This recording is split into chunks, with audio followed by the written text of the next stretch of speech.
soldering. So for today's video, ang ipapakita namin sa inyo ay smoke absorber model EXO JY-SA2 220 volts. So guys, i-unbox natin siya.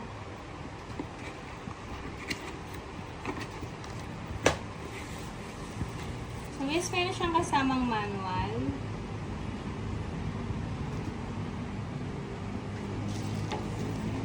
Tapos ilalabas natin ang mismong unit. Meron din siyang kasamang tornilyo kasi may ikakabit tayo mamaya. Ayan ang mga kasama niya.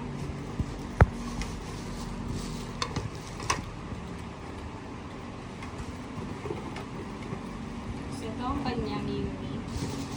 Ito ang ating EXO smoke absorber JY-SA 220 volts.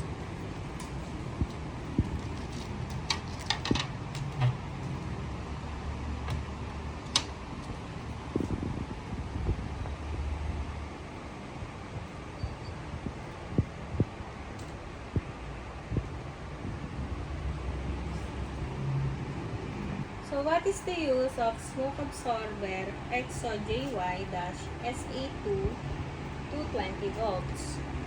The EXO smoke absorber JY-SA2 220 volts is a fume or smoke extraction unit designed to remove smokes, fumes, and odors at a workstation. Typically, for soldering or light welding or other smoke combustion or chemical processes generate irritating or potentially harmful airborne particles.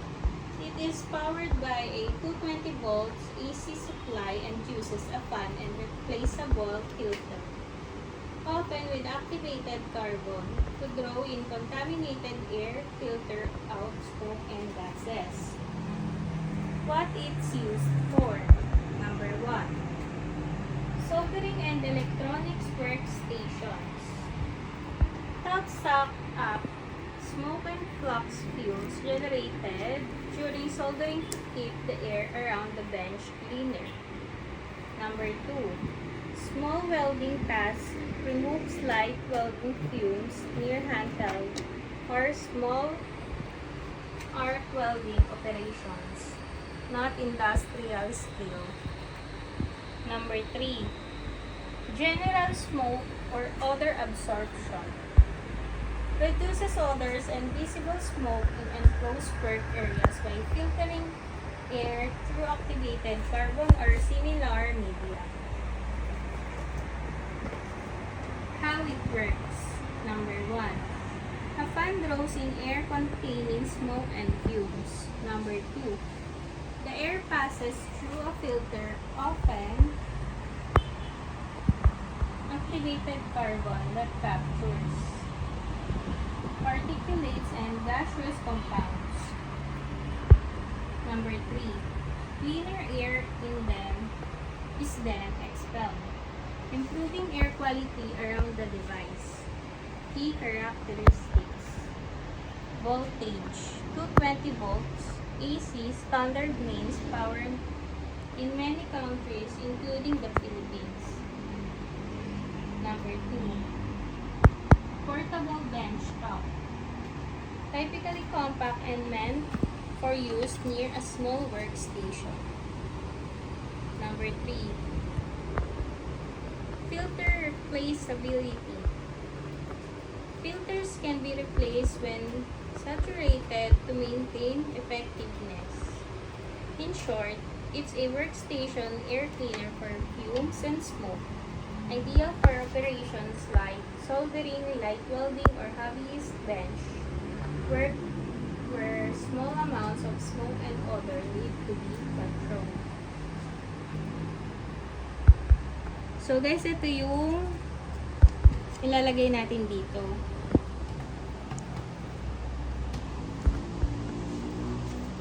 So, need natin siyang lagyan ng tornilyo.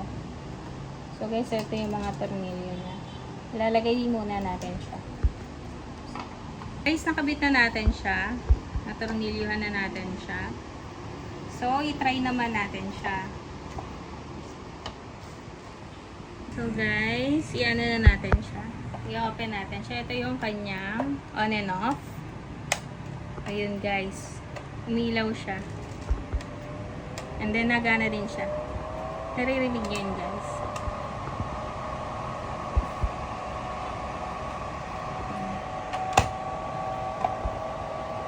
Dito nalabas yung hangin. Okay, lapit para marinig nyo yun. So, guys, yan ang ating smoke absorber model EXO JY-SE2 220 volts.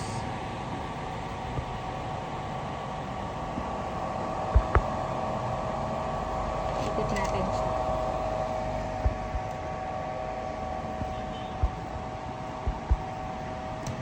Ayan, guys. Ito yung kanyang fan.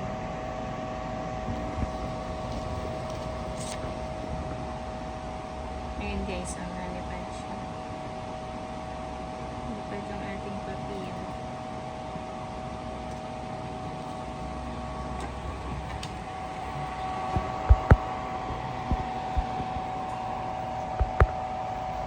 So, off na natin siya.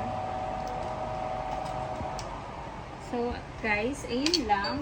Ito ang ating smoke absorber EXO JY-A2 220 volts. So, ayun lang guys. Please subscribe our YouTube channel and TikTok account. Thank you!